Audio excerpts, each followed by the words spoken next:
informer est notre devoir, mesdames, messieurs, c'est l'heure des titres. Au sommaire de cette édition, le ministre d'État, ministre de l'Agriculture, du Développement rural et des productions vivrières, Kobenon Kwasi Adjoumani, a présenté un bilan satisfaisant des opérations en cours lors d'une conférence de presse tenue au plateau. D'un autre côté, 3 axes majeurs de revendication ont été présentés pour une meilleure prise en compte des femmes dans la gouvernance et le développement de la filière. Toujours en actualité, le groupe Bank of Africa a présenté à Abidjan les résultats de ses 6 filiales cotées à la Bourse régionale des valeurs mobilières. En éducation, enfin, le gouvernement et les syndicats sont autour d'une table de dialogue à Grand Bassam. La ministre d'État a ouvert ce vendredi 18 avril les travaux de l'atelier inclusif des syndicats sur l'élaboration d'un chronogramme de travail pour l'examen de la revendication relative à la prime. Détail tout de suite. Merci de toujours répondre présent à ce rendez-vous de chaque jour sur Business 24 Africa. En actualité, la campagne de commercialisation de la noix brute de cajou en Côte d'Ivoire connaît un franc succès en cette première moitié de l'année 2025. Le ministre d'État, ministre de l'Agriculture, du Développement rural et des productions vivrières, Kobenon Kwasi Adjoumani, a présenté un bilan satisfaisant des opérations en cours lors d'une conférence de presse tenue au plateau. Walter Kofi pour plus de détails. La Côte d'Ivoire projette pour la campagne 2025 de commercialiser 1 150 000 tonnes de noix brutes de cajou, soit une prévision à la hausse de 20% comparativement à la campagne de 2024. À mi-parcours, ce sont plus de 900 000 tonnes qui ont été commercialisées, soit 78% de la prévision. Ces chiffres fort satisfaisants ont été rendus publics par le ministre d'État, ministre de l'Agriculture, du Développement rural et de la production vivrière, Kobenon Kwasi Adjoumani. Il a rappelé le prix Borchamp fixé à 425 francs les kilogrammes et s'est réjoui de ce que les prix sont pratiqués sur le terrain. Le gestionnaire de la filière anacarde et nous-mêmes, les ministres qui travaillons en interministériel dans le cadre de cette spéculation agricole. Nous avons fait le point des prêts qui ont été octroyés par rapport au droit d'amorçage, c'est ça, le stock d'amorçage. Et donc, tout est bien rentré dans l'ordre. Tous ceux qui sont les bons payeurs vont continuer d'être soutenus par la BNI. Nous avons également fait des alertes sous forme, je ne dirais pas de sanctions, mais sous forme d'avertissement. Le ministre a aussi noté que la transformation locale connaît une avancée notable. La part destinée aux usines atteindrait environ 60 000 tonnes, soit 150% de l'objectif de 2025. Ça marche à merveille. Vous avez vu que tout à l'heure, à l'occasion de mon propos liminaire, j'ai dû faire étalage des succès qui ont été enregistrés. Et vous avez fait le constat aussi que nous sommes allés au-delà de notre entendement, puisque nous avons pu fournir plus de 80% de ce que nous entendons transformer au titre de cette année. Et comme la campagne continue, nous sommes convaincus que nous pouvons même aller bien au-delà.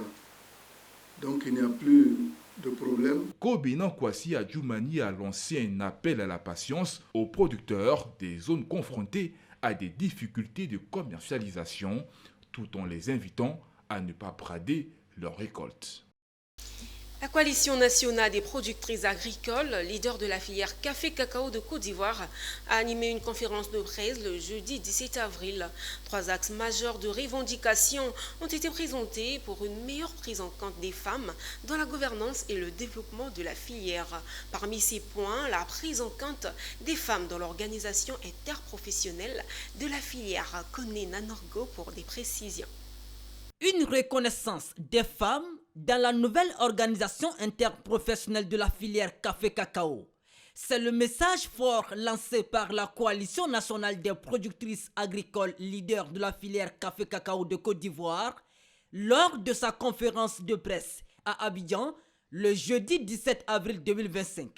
Les femmes de la filière café-cacao exigent une gouvernance partagée leur permettant de participer pleinement aux instances de décision, la valorisation équitable de leurs efforts sur le terrain, la facilitation de l'accès à la terre, condition sine qua non de leur autonomisation économique. Nous, femmes productrices, transformatrices, commerçantes, coopératives et actrices de la filière café-cacao, unies en collectif à ce jour, exprime publiquement notre volonté et notre droit à une participation pleine, entière et équitable au sein de la mise en place de l'organisation de l'interprofessionnel agricole café-cacao. La filière café-cacao longtemps a porté un visage masculin. Masculin au grand jour. Mais en réalité, derrière ce visage masculin, nous avons près de 80% des femmes qui sont cachées et qui sont à la tâche. Il y a ça. De deux, au niveau des instances de décision, étant donné que nous sommes cachés et que nous ne prenons pas part aux instances de décision, notre condition ne change pas au niveau de la filière café-cacao. Et c'est pour cela que nous voulons vraiment saisir cette opportunité pour qu'à la faveur de l'interprofession agricole de la filière café-cacao, nous aussi revendiquer ce qui nous revient du droit. La Coalition nationale des productrices agricoles, leader de la filière café-cacao de Côte d'Ivoire, appelle à des actions concrètes pour une agriculture plus inclusive, où les femmes auront la place qu'elles méritent pour le bien de toute la nation. En actualité également, l'Institut national des administrateurs de Côte d'Ivoire, INADSI, a ouvert la 5e édition des inscriptions pour le certificat des administrateurs de la Société de l'espace de l'Union économique monétaire ouest-africaine, UEMOA en sigle, pour une meilleure gouvernance des entreprises. Cette cérémonie de lancement avait eu lieu au siège de l'INADSI à Abidjan, nous rapporte Amikoro Bara. Les inscriptions pour la 5e édition du certificat des administrateurs de sociétés de l'espace UEMOA sont officiellement ouvertes. L'annonce a été faite le 8 avril à Abidjan lors d'une conférence de presse. Les critères et les coûts pour l'admission à cette formation ont été présentés par le vice-président. Alors si je vous dis que c'est ouvert sur le monde justement, on fait attention lorsqu'on recrute. Donc il faut avoir un bac plus 4 au moins. Et puis ensuite être soit déjà dans un conseil, ou souhaiter aller dans un conseil, appartenir à un comité de direction, ou être un entrepreneur indépendant qui souhaite apprendre. On peut même, on a eu des cas, être d'un conseil régional, d'une commune, tout ça, parce que la gouvernance s'applique à toutes les organisations. Donc lorsqu'on a ces dossiers, on les examine et puis on retient ceux qui peuvent être retenus en fonction des critères prédéfinis. Donc, ceux qui sont retenus, donc on publie la liste, ils participent à la formation. Le coût de la formation, c'est 12 millions. Comme chaque année, le nombre de places est limité afin de former au mieux les participants, selon le vice-président de l'INADSI. Nous avons, depuis le début, prévu de prendre 25 personnes et pas plus. Pourquoi? Parce que nous avons voulu donner une formation pointue, ce qui suppose qu'au cours des formations, le formateur ait le temps d'interagir avec les participants pour répondre à leurs questions, pour faire des cas. C'est très important. Si vous avez 50 personnes dans la salle, ça limite l'interaction avec ceux qui participent au programme. Pour réussir, les participants devront suivre l'ensemble des modules et obtenir un score d'au moins 70% à un examen final de 200 questions. Les inscriptions prennent fin le 15 mai prochain. Toujours en actualité, le groupe Bank of Africa a présenté à Abidjan les résultats de ses 6 filiales cotées à la Bourse régionale des valeurs mobilières. Cet événement a rassemblé des investisseurs, analystes, journalistes ainsi que des acteurs de la communauté financière.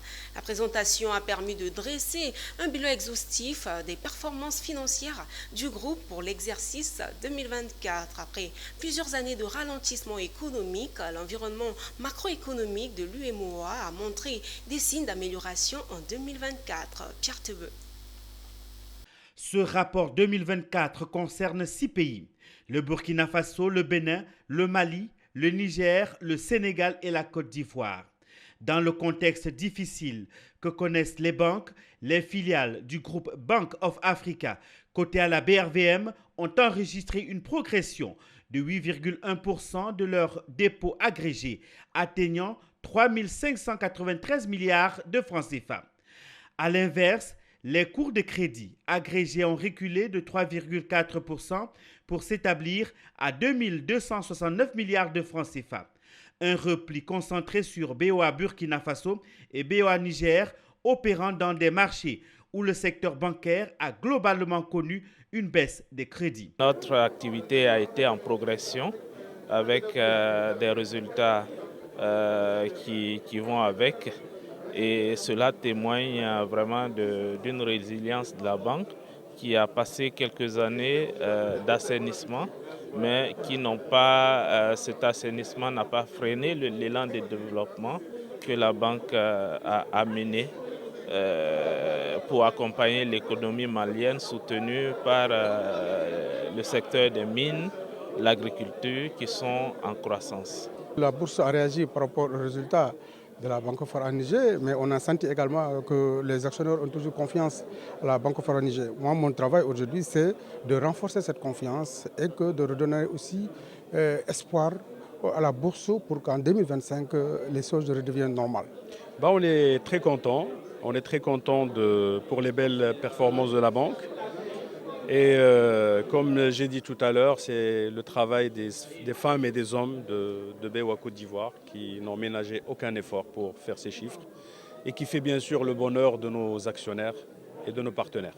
La masse bénéficiaire cumulée des 6 BOA cotés à la BRVM s'établit à 108 milliards de francs CFA en 2024, en léger recul en raison des contre-performances enregistrées au Niger et au Burkina Faso. En somme, les performances des actions BOA à la BRVM restent globalement solides avec des progressions comprises entre 16 et 92%.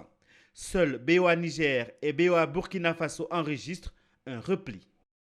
En éducation, enfin, le gouvernement et les syndicats sont autour d'une table de dialogue à Grand-Bassam. La ministre d'État, ministre de la fonction publique et de la modernisation de l'administration a ouvert ce vendredi 18 avril les travaux de l'atelier inclusif des syndicats sur l'élaboration d'un chronogramme de travail pour l'examen de la revendication relative à la prime. Cet atelier vise à discuter et adopter le chronogramme proposé par les parties prenantes et apporter les réponses aux inquiétudes des syndicats. Un dialogue souhaité par les différentes parties après la grève des 9 et 10 avril dernier dans le secteur de l'enseignement en Côte d'Ivoire. Autre précision avec Pierre Tebeu. Le gouvernement est bien décidé à poursuivre le dialogue avec les syndicats des enseignants pour sauver le secteur éducatif en Côte d'Ivoire. Face à face ce vendredi 18 avril 2025, pour 2 jours de discussion, membres du ministère en charge de la fonction publique avec à sa tête la ministre d'État et les syndicats, toutes tendances confondues, pour discuter et trouver les réponses aux différentes revendications. Cet atelier a pour objectif l'élaboration d'un chronogramme d'examen de la revendication liée à la prime et autres revendications à indice financier. Les intervenants que sont Ekoun pour les non-grévistes, Bliblé pour les grévistes Soro Mamadou. Pour ceux qui suivent le respect de la trêve sociale se réjouissent de la tenue effective de cet atelier. Nous en lançons un appel à la sérénité à tous nos camarades pour qu'ils nous fassent confiance, que nous sommes à Grand Bassam pour discuter, pour négocier, pour parler, pour plaider, pour que la prime nous revienne. Nous sommes tous autour de la table de discussion aujourd'hui. C'est l'occasion pour nous de dire un grand merci à Madame la ministre d'État qui a bien voulu continuer dans le dialogue en nous maintenant ici à Bassam. Je pense qu'au sortir, nous allons nous entendre. S'il est advenu qu'effectivement, dans une incompréhension, des mouvements, des tensions sont nés, cet atelier est bienvenu pour, encore une fois, démontrer que le dialogue social reste la perspective la meilleure qui permet de trouver des solutions durables aux grandes problématiques. À l'ouverture de l'atelier, la ministre d'État, tout en souhaitant une participation active de tous, a salué le sens du dialogue de chacun. Mesdames et messieurs, les résultats de cet atelier sont attendus, non seulement par les syndicats du secteur éducation-formation, mais aussi par les autres, parce que les décisions historiques changent le quotidien des fonctionnaires et des travailleurs de l'État. Je voudrais donc nous rappeler notre responsabilité, la responsabilité qui pèse sur chacun des acteurs ici présents. La tenue de cet atelier a été décidée lors des échanges de la rencontre de haut niveau entre les ministres et les syndicats du secteur éducation-formation suite à la grève des 3, 4, 5 et 6 avril 2025. Les résultats de cet atelier sont attendus et feront l'objet d'une restitution dans les prochains jours. Dans ce même registre, le syndicat national de l'enseignement primaire public de Côte d'Ivoire, SNEPSI, a effectué son assemblée générale à son siège à Abidjan-Yopougon. Cette assemblée visait particulièrement à faire le point des négociations du syndicat avec le gouvernement sur la question des primes pour une meilleure condition sociale de vie des enseignants. Ce reportage est signé Sandrine Kwame. Ces enseignants du primaire public de Côte d'Ivoire ont répondu présents à ce conseil syndical. Ils viennent de différentes localités du pays pour prendre part à cette rencontre qui a vu la présence de l'ensemble des secrétaires régionaux et secrétaires généraux des sections. Le point des avancées notables sur le décret d'application de l'article 141 relatif à la prime a été analysé. Après des analyses approfondies de la situation des revendications de la prime des enseignants, le SNEPSI a invité les enseignants à rester sereins pour la suite des négociations pour une prime effective. La priorité cette année, ce conseil-là, nous avons commencé par un point important, c'est la prime. La prime, parce que tous les enseignants de Côte d'Ivoire, et donc les militants du SNEPSI, nous sommes d'accord pour la prime. Nous voulons la prime. Nous demandons au chef de l'État, notre papa, aujourd'hui il y a l'embellie en Côte d'Ivoire, les choses avancent en Côte d'Ivoire, il travaille. Il y a plusieurs ponts. Nous voyons, il y a le métro qui arrive. Il y a également la tour F, 1000 milliards. Pour nous, là, c'est 440 milliards par an. Nous allons aller à Grand Bassam pour aller valider les choses. Donc, nous demandons pardon. Sur 33 ministères, il y a 17 qui ont déjà une prime. Nous, enseignants, nous voulons aussi une prime. Bon, après ce contexte, nous pourrons retenir la patience. Le syndicat a décidé d'aller à la négociation. Donc, nous sommes patients et nous attendons les résultats de cette négociation. Au sortir de cette négociation, s'il n'y a pas d'autre solution, le national nous dira la conduite à tenir. Pour rappel, le syndicat national de l'enseignement primaire public de Côte d'Ivoire a eu à ce jour des acquis après plusieurs séances de négociation, telles que la mise en place du comité consultatif de la fonction publique, du conseil des experts, des rencontres avec plusieurs ministres et le permis d'un atelier à Grand Bassam. Page santé à présent. Les troubles du spectre de l'autisme se définissent comme un ensemble hétérogène de perturbations du développement précoce qui perdurent tout au long de la vie, caractérisés par des troubles de la communication, l'interaction sociale et le comportement. C'est dans ce contexte que le Programme national de santé mentale, en collaboration avec l'Agence emploi jeunes de Trècheville, ont organisé un atelier de formation sur la sensibilisation à l'autisme dans le cadre de la journée de sensibilisation à l'emploi des jeunes autistes célébrée le 2 avril dernier. Suivez. Avec pour thème Autisme, tous engagés pour un système de santé inclusif en Côte d'Ivoire. La date du 2 avril à l'international avait vu la célébration de la 10e édition de la journée de la campagne de sensibilisation à l'autisme et en Côte d'Ivoire, la 3e édition de cette campagne Avril Bleu. Monsieur le ministre Pierre Demba nous envoie en mission justement à l'effet de coordonner un peu la réponse en matière de prise en charge des personnes autistes, y compris des adolescents et jeunes. Et au niveau du ministère de la Santé, la prise en charge est sanitaire et donc des efforts sont faits. Mais en plus de cela, il y a d'autres besoins spécifiques, des besoins en termes de formation, des besoins en termes de mise en stage et des besoins en termes d'emploi. Et donc nous, en tant que ministère de la Santé, on a jugé bon de nous rapprocher des autres ministères, notamment du ministère de la Jeunesse, pour fournir des éléments de santé et rassurer justement l'agence emploi jeunes pour dire que c'est possible de prendre en stage, de prendre en formation et de prendre en insertion des jeunes ou des adolescents autistes. Et aujourd'hui, spécifiquement pour le cas d'autisme, la question était est-ce qu'un jeune autiste peut bénéficier de nos services? Nous, on a juste besoin qu'au niveau du ministère de la Santé, voilà, si les professionnels en charge de l'autisme nous disent qu'il peut, donc nous, on ne fait qu'à appliquer déjà nos procédures. Très satisfaite de cet atelier-là parce que avoir l'agence de l'emploi et puis nous qui formons déjà des jeunes, ce serait un vivier pour nous de venir proposer, on a tel besoin, on a besoin de vous pour nous accompagner dans telle formation.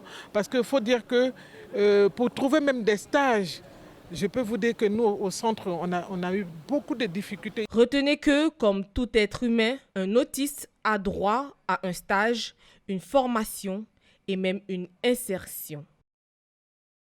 Religion, on en parle dans ce journal. Christianisme céleste, la paroisse internationale Saint-Emmanuel, Siayo-Pougan-Port-Boué 2 a désormais son parvis. Longtemps attendu, l'ouvrage a été rendu jeudi à la communauté chrétienne lors d'une cérémonie officielle d'inauguration. Le compte rendu avec Issa Badini. Presque un an même, on n'avait pas de parvis. En fait, au Céleste, le parvis est très important pour les fidèles. Plus d'un an sans parvis, cette situation relève désormais du passé. Les paroissiens de Saint-Emmanuel Sud-Pougon-Port-Boué ont désormais leur parvis. Flambant neuf, émier, inauguré et béni par le chef du diocèse de l'église du christianisme céleste de Côte d'Ivoire. Vous savez, quand on investit dans la maison de Dieu, ce n'est pas gratuit. Dieu nous, comme toujours, en retour. Et les fidèles de Saint-Emmanuel ont compris. Ils viennent de le faire. D'ailleurs, quand on vient ici, on voit qu'il y a beaucoup de travail qui est en train de faire avec le château d'eau, avec vraiment la cour qui est pavée. Il y a un travail d'amélioration des structures qui se fait. Dieu nous a aidés à mettre les moyens nécessaires, le confort nécessaire, parce que c'est quelque chose qui est construit à la gloire de Dieu. Nous, on ne peut pas vivre là dans des grosses villas avec climatisation partout, puis mettre des trucs en baraque dans la maison de Dieu. Voilà, nous sommes très très heureux parce que déjà, regardez l'environnement, c'est intéressant, c'est gai, c'est beau. Donc il fallait que la terre de miséricorde soit à l'image de ce que vous voyez. Avec ces bénédictions du chef des diocèses de Côte d'Ivoire et président du comité directeur national, l'assistant Mons supérieur évangéliste Akakwame Justin, la terre de miséricorde s'ouvre officiellement aux fidèles chrétiens et principalement de la paroisse qui aujourd'hui sont soulagés d'avoir leur deuxième lieu de prière à la veille du week-end pascal. C'est ici que s'achève cette grande édition du journal télévisé sur la télé utile. Un autre rendez-vous à la prochaine édition à la même heure. Au revoir.